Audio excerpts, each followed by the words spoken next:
Hola, hola, buenos días, buenas tardes, buenas noches. Escuché en uno de los podcasts anteriores que incluso dije buena trasnochada. A la hora que te encuentres escuchando nuestro podcast, muchas gracias. Estamos en 60 y qué, soy Lucero Miranda y bueno, pues seguimos a bordo de este barco que pues ya nos ha regalado un buen tiempo de permanencia en estas cabinas del CART, del TEC de Monterrey, que yo agradezco tanto que me dé la oportunidad de hacer esta actividad que no es trabajo, y agradezco muchísimo también pues contar con el apoyo prácticamente incondicional de Marius Kanga. Y bueno, pues seguimos avanzando, seguimos progresando, seguimos encontrando conversadores con quienes poder compartir la experiencia de la intergeneracionalidad, la experiencia de la experiencia, valga la redundancia, o la inexperiencia también. Contar con voces de personas jóvenes es un compromiso que tengo pendiente, traer a más personas jóvenes a nuestros micrófonos para seguir dando continuidad a esta búsqueda de intergeneracionalidad. A veces es difícil, definitivamente es difícil, porque quizá no estamos de humor, quizá no tenemos el ánimo, pero la mayoría de las veces no es imposible y es una aventura constante. Bienvenidas, bienvenidos, bienvenides. Gracias por seguirnos en nuestras redes, gracias por acompañarnos también en la plataforma de streaming donde ustedes nos estén escuchando.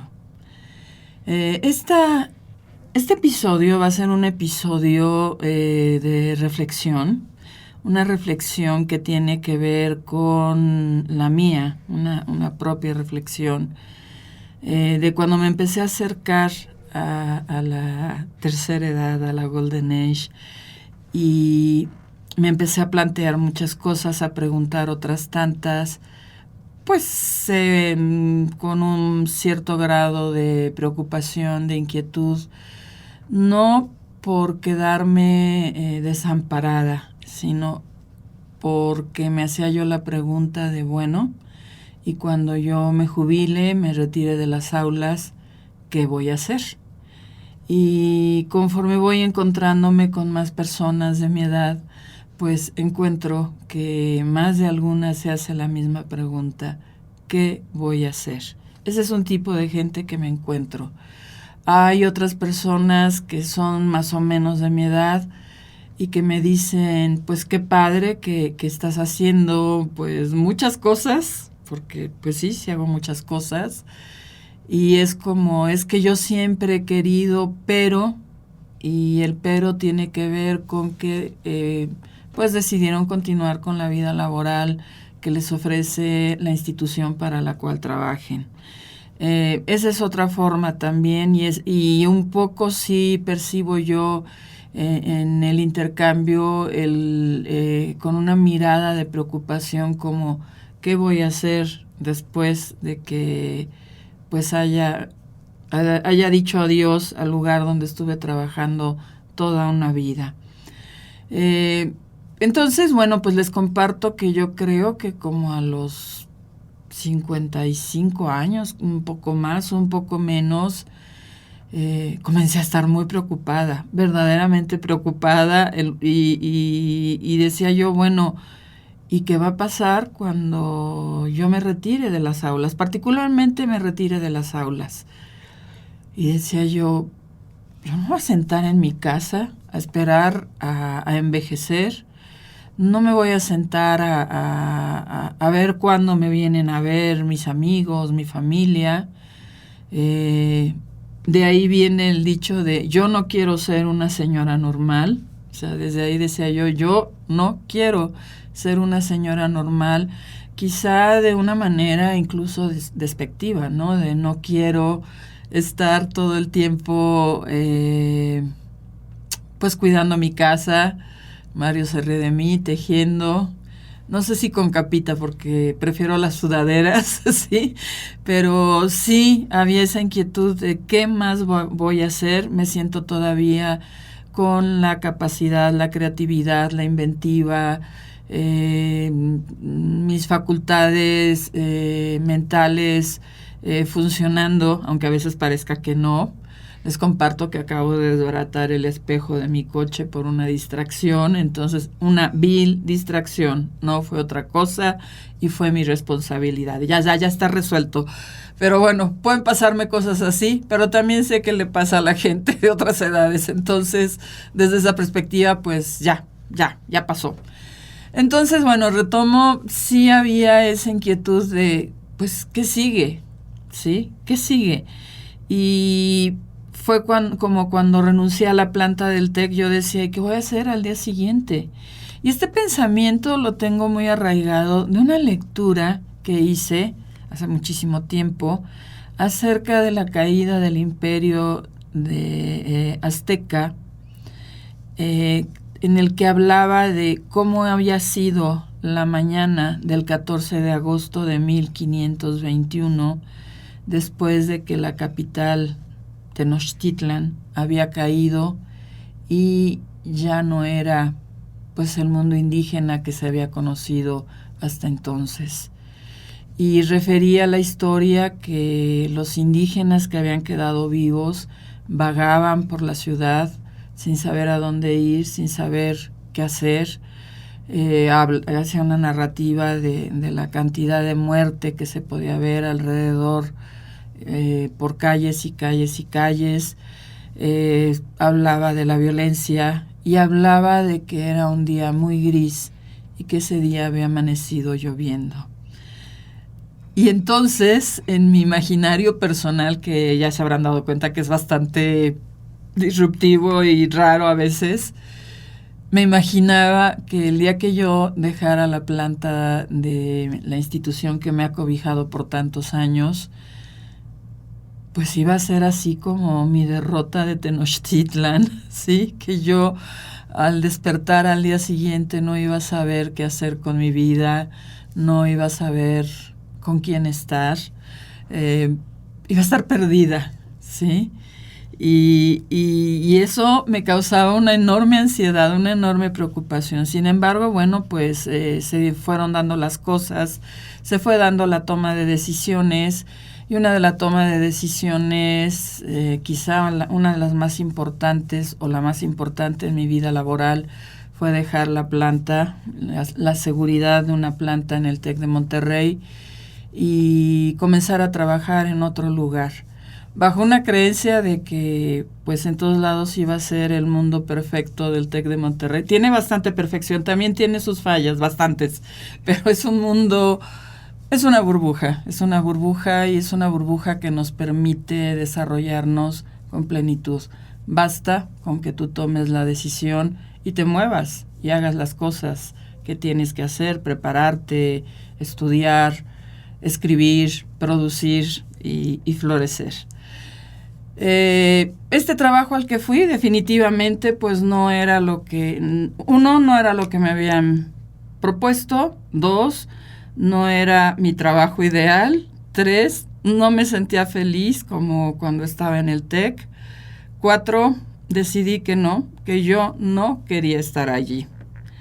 Esperé solo un poco de tiempo, las cosas se fueron dando, terminó mi contrato. Ahí hay una historia muy curiosa que hoy no voy a contar, pero ocurrió una historia muy curiosa y de pronto, por circunstancias del destino, alguien me llama y me pide que cubra unas clases en el TEC.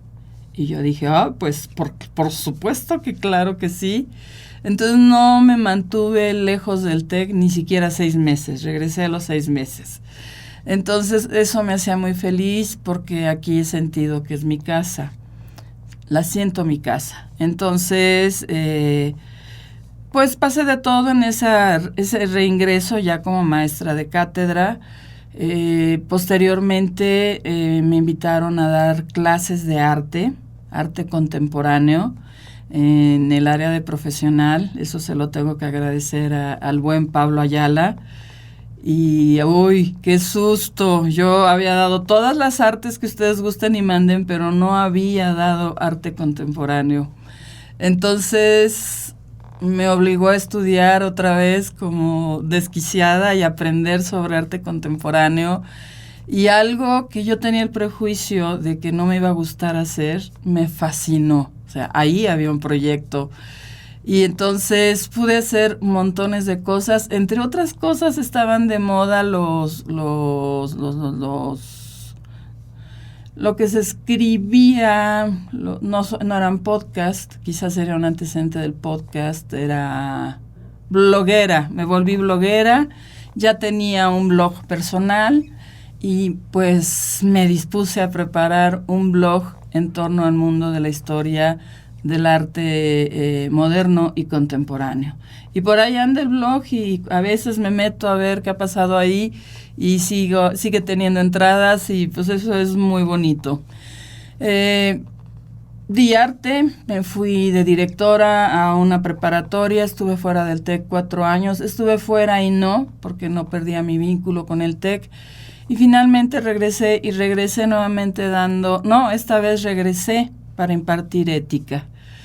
Y pues fue toda una aventura, se estaba empezando a cocinar el tema de TEC 21, pero yo seguía dando ética, hasta que finalmente pues entré a los programas de TEC 21 y comencé a trabajar con un curso que pues lo empecé a trabajar bajo protesta. Y ahora me encanta, me divierte mucho, aprendo todos los días. El curso se llama Las claves de la felicidad para el florecimiento humano. Y eso me hace regresar a lo que planteé cuando comencé esta reflexión. ¿Qué voy a hacer cuando se acaben mis clases? ¿Qué voy a hacer cuando decida dejar el aula? Yo creo que es una decisión que debo de tomar yo antes de que me digan, ¿sabes qué? Ya no. Entonces eso es algo que ha rondado en mi cabeza por bastante tiempo. Y cuando digo, ya este año algo maravilloso pasa con los chavos y digo, bueno, quizá otro semestre o quizá otro año, hasta 2. Y en eso me he encontrado en los últimos 3, 4 años, en esa decisión de, no, otro poquito. De la mano con eso, seguía pensar, ¿qué voy a hacer cuando deje las aulas? Puedo seguir escribiendo, puedo ser bloguera, en ese entonces todavía no pensaba ser podcastera, ahora lo soy. Y entonces, un día me dijo mi esposo, vamos a Tonalá. Y fuimos a Tonalá. Y alguna vez, hace muchos años, yo había estado pintando cajitas, muñequitos, hice un regalo de un tren con un paisaje mexicano, hacía cosas eventualmente, pero no pensando en darle formalidad a eso que hacía.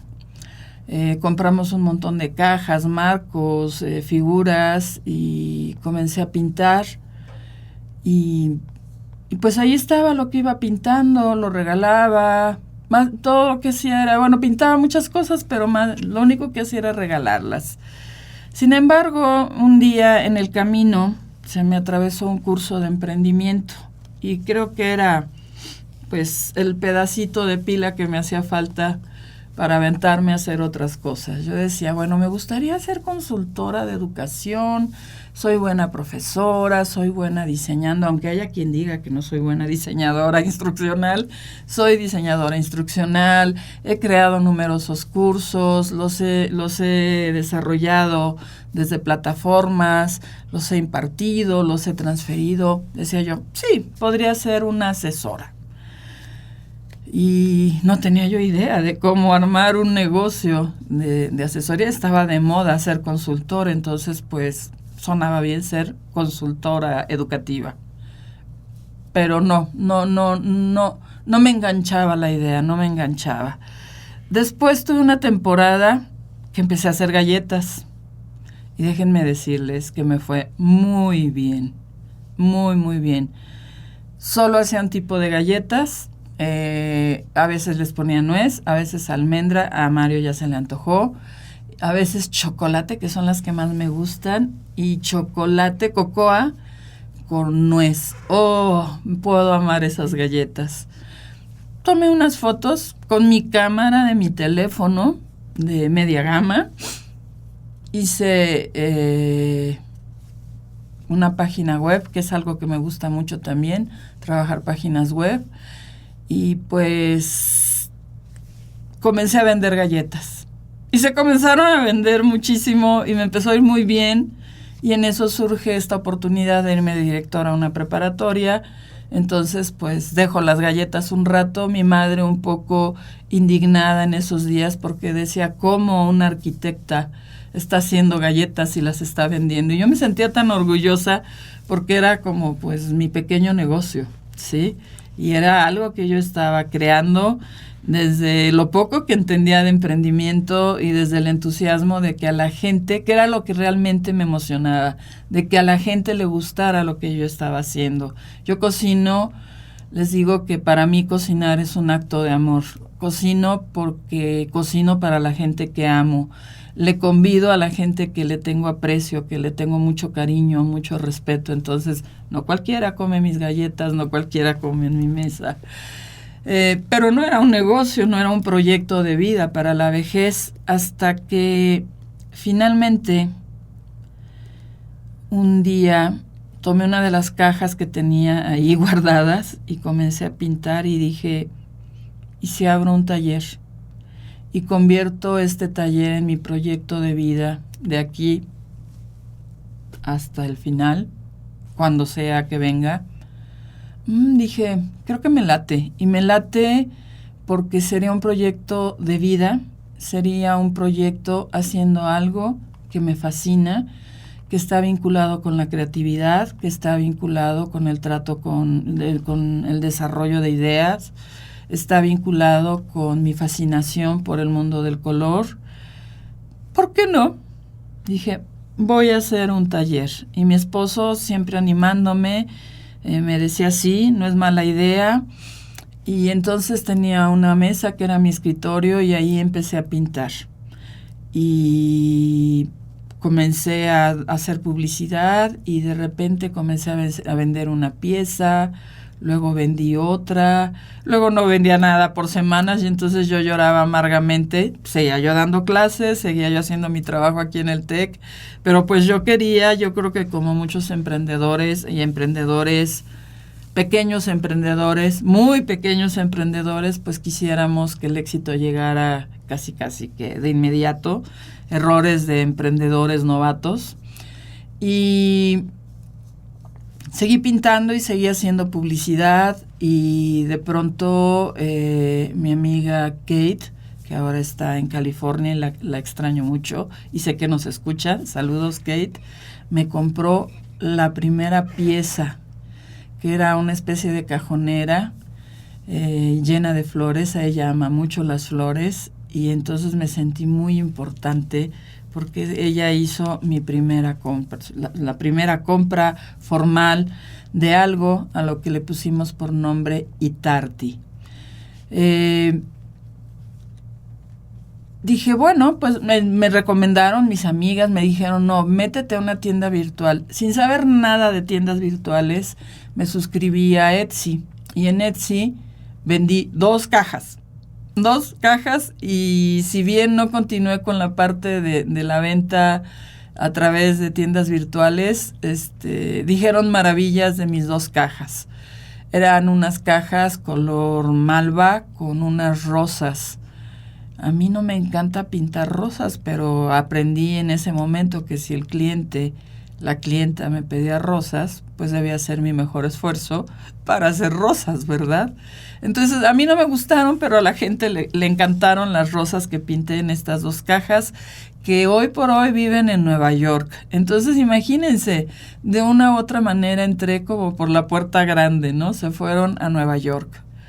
Otro día, una amiga que se llama María de Jesús, que además estoy feliz porque regresó a trabajar a Guadalajara y en una posición muy importante, en un lugar importante, que me encanta. Felicidades, Marichuy. Marichuy me habla y me dice, mi hermana tiene unos amigos coreanos y quiere regalarles algo muy mexicano. Y en las búsquedas del inicio del taller habíamos ido a Capula a buscar catrinas y a buscar en los pueblos de los alrededores cosas de madera, y me traje pues unas 6, 8 catrinas que vendí bastante rápido, y finalmente ella se quedó con 2 que se fueron a Guatemala, por cierto, pero cuando ella me llama le digo, ya no tengo catrinas. Y no voy a ir a Capula a comprar catrinas. Y aquí en Guadalajara me van a salir carísimas, aunque no estén pintadas. Le dije, pero dame chance, déjame pensar en algo mexicano. No tenía yo la más remota idea de qué rayos iba a hacer, pero sabía que tenía la capacidad de hacerlo. Y entonces, el año anterior había sido un tremendo éxito Coco. Y yo me había resistido a ver Coco, porque Coco es una producción de Disney, y aunque me decían, wow, maravilla, preciosidad, como alguien que por años ha estado involucrada en las fiestas de humanidades, tanto, bueno, del TEC de Monterrey, en los campus donde las hacen, pues algo que he exigido y peleado y luchado, pues es la conservación de la tradición, el respeto de los simbolismos, el reconocimiento de esta tradición que va más allá del carácter religioso que pudiera tener. Entonces, pues señores, señoras, señoritas, niños, niñas, Mario, tuve que poner Coco, que yo no había querido ver Coco. Y entonces vi Coco una vez, 2 veces, 3 veces, le busqué las bondades, creo que se las encontré muchas bondades en medio de esa producción hollywoodesca, sigo pensando que así es, y dije, voy a hacer unos altares de Día de Muertos en miniatura. No sabía cómo, no sabía en qué caja, no sabía muchas cosas, pero sabía picar papel, y lo picó muy bonito, y entonces piqué papel en miniatura. Me fui a Lumen y compré unas tablas de madera balsa.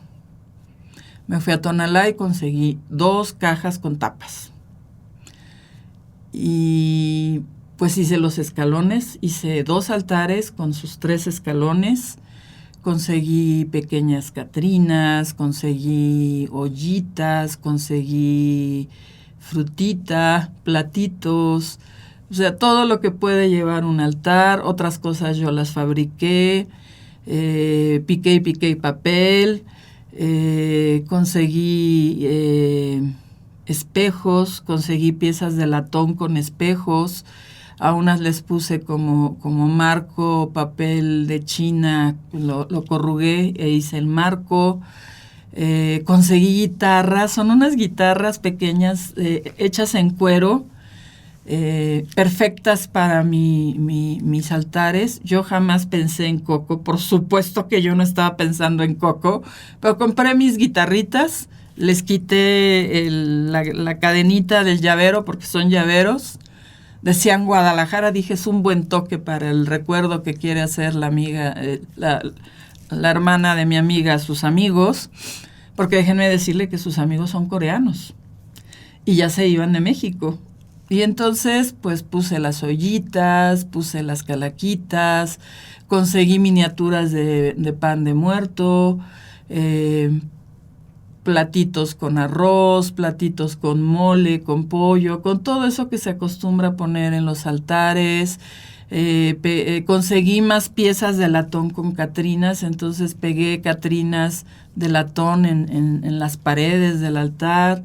Le puse con pequeñas borlas, hice estos hilos que acostumbramos colgar para hacer fiestas de papel de China, pero no me iba a dar la vida, entonces lo hice con pequeñas borlas de colores. Pinté la caja por fuera, la decoré, le puse un catrín y una catrina bailando, y quedaron mis 2 altares en miniatura. Y pues los mando y me dicen, wow, qué maravilla hiciste. Y los coreanos decían, y además tiene las guitarras de Coco. Entonces yo decía, Coco, no, yo no pensaba en Coco, pero bueno, ahí estaban. Conseguí velas para hacer veladoras, conseguí flores secas de los colores que se usan para la celebración del Día de Muertos, y publiqué las fotos en mi Instagram. Y entonces alguien me dijo, ¿y si me haces un altar? Bueno, pues te lo hago. Publiqué la foto y alguien más me dijo, ¿y si me haces un altar? Pues te lo hago.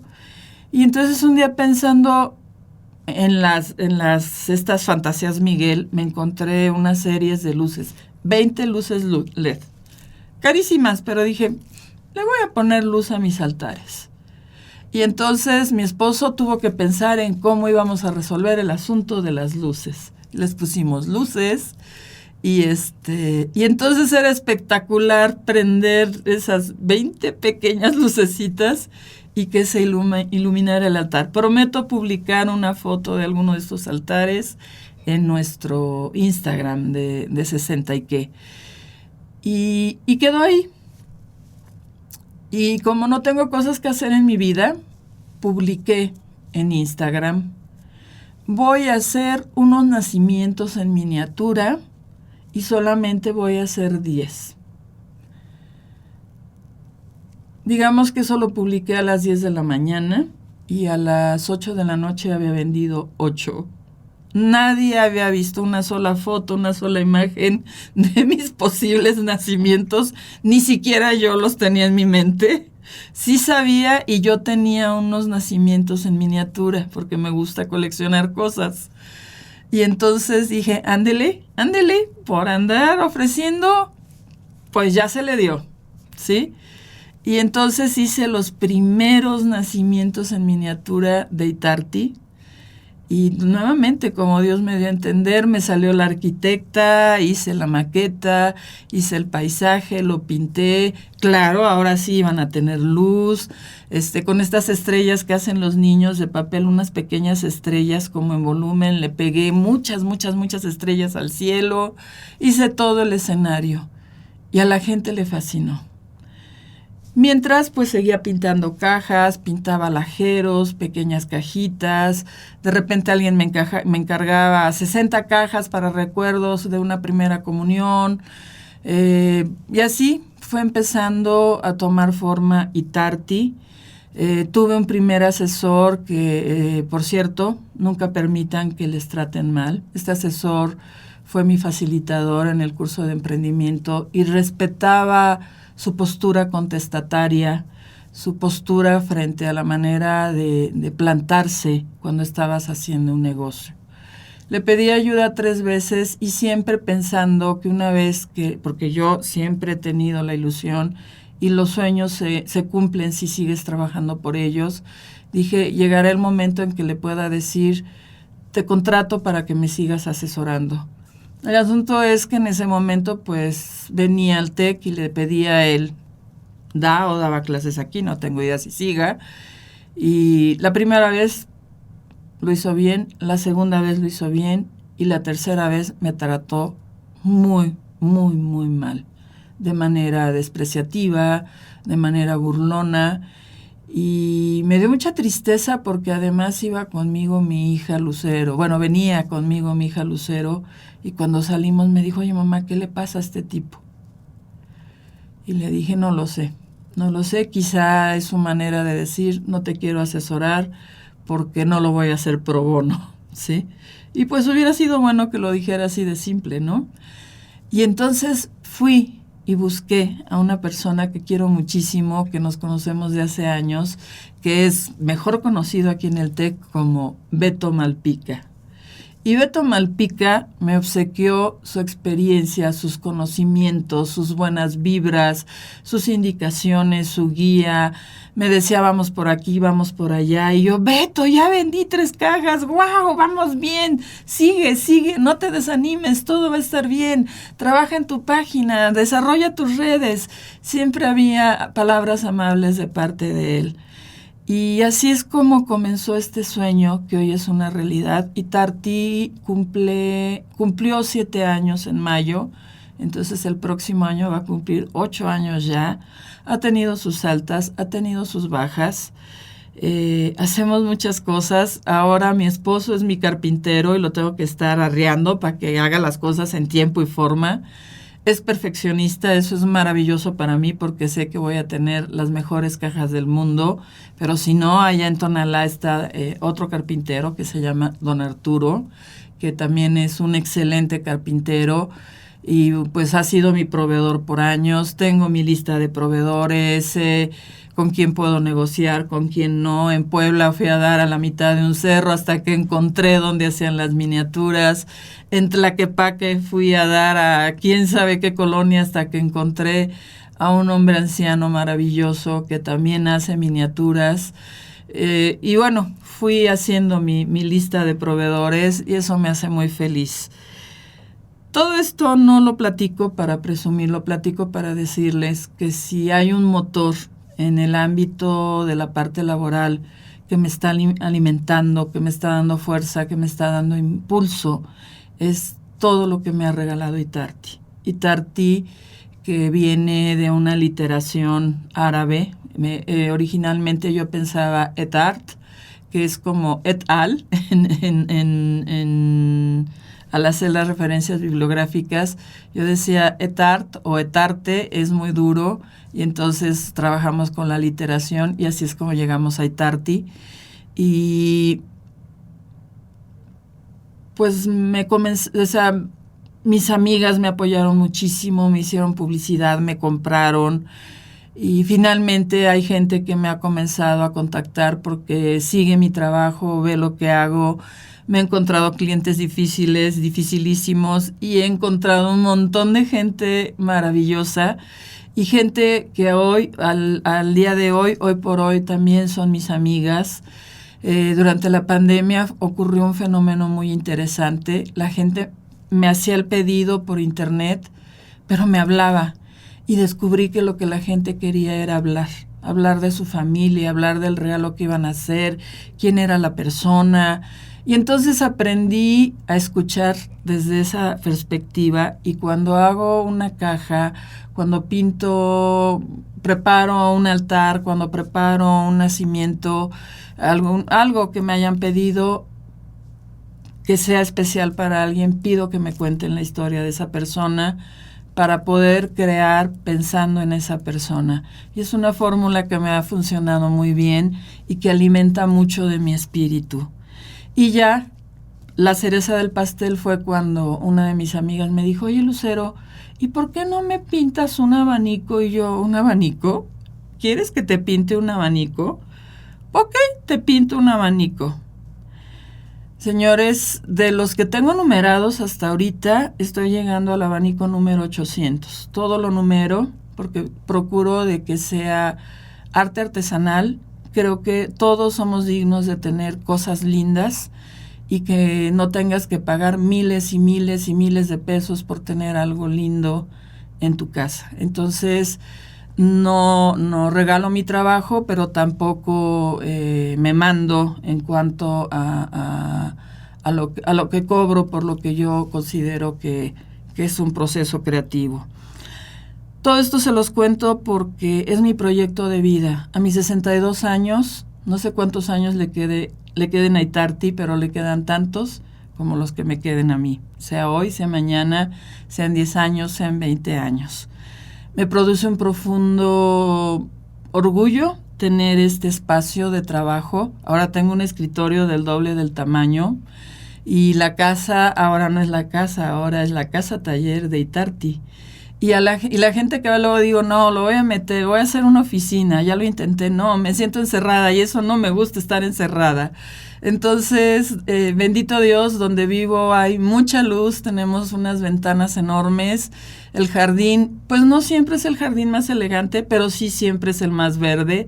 Entonces estoy rodeada de luz, estoy rodeada de ruido, de canto de pájaros, de verde por todos lados, de enredaderas, y además dentro de la casa dice mi esposo que ya nada más me falta una soga para Tarzán, y pues sí, seguramente sí, pero yo estoy segura, señoras, señores, a los que les gusten las plantas, que ustedes saben como yo que siempre hay lugar para una planta más.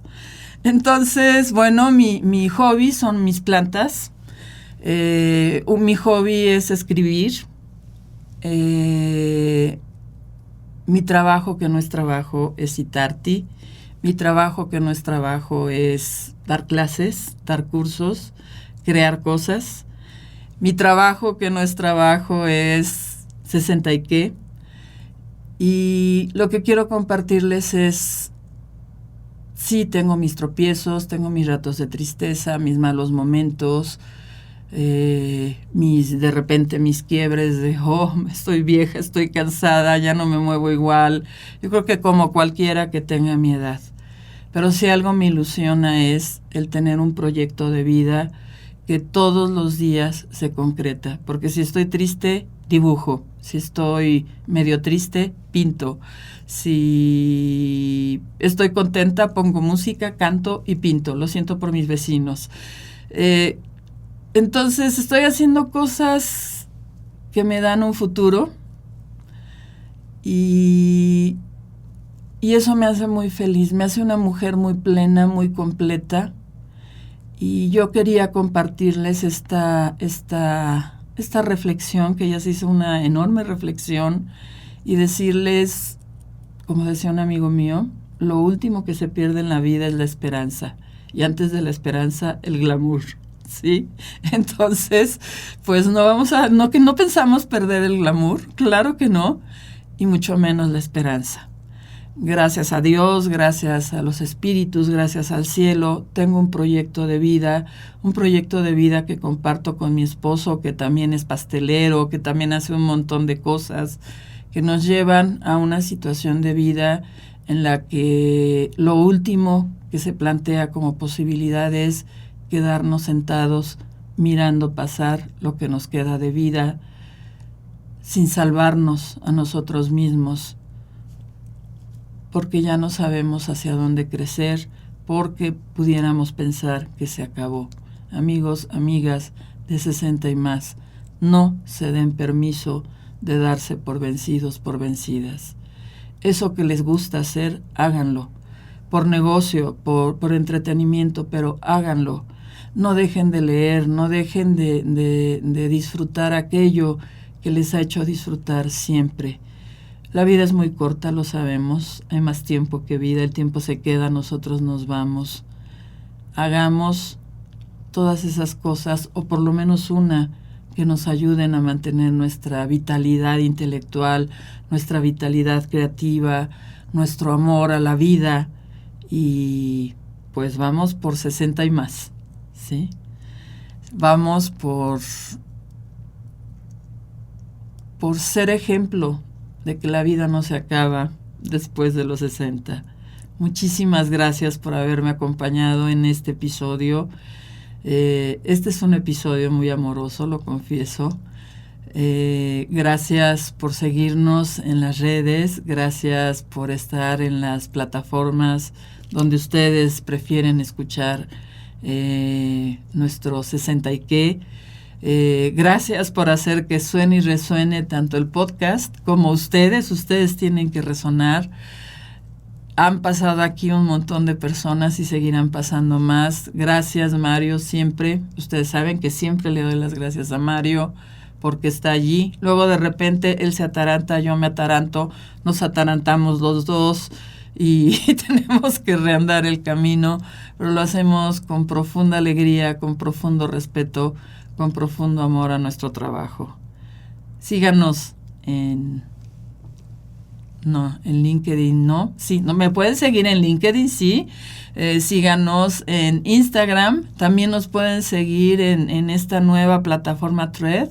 Ahí tenemos un 60 y qué. Un poquito, siempre insisto, en TikTok, pero bueno, nuestro punto de enlace más importante es Instagram. Y nuestro otro punto vital e importante es este micrófono, esta cabina, esos controles de aquel lado y la escucha de ustedes, su acompañamiento. Muchas gracias. Hasta el próximo episodio. Es 60 y qué. Esta es una producción del Centro de Arte y Realización Digital de la Escuela de Humanidades y Educación del Tecnológico de Monterrey, Campus Guadalajara. Música original de Luis Mendieta. Edición y producción de Mario Uscanga. Diseño de imagen, Cecilia Carrión. Idea original y voz, Lucero Miranda.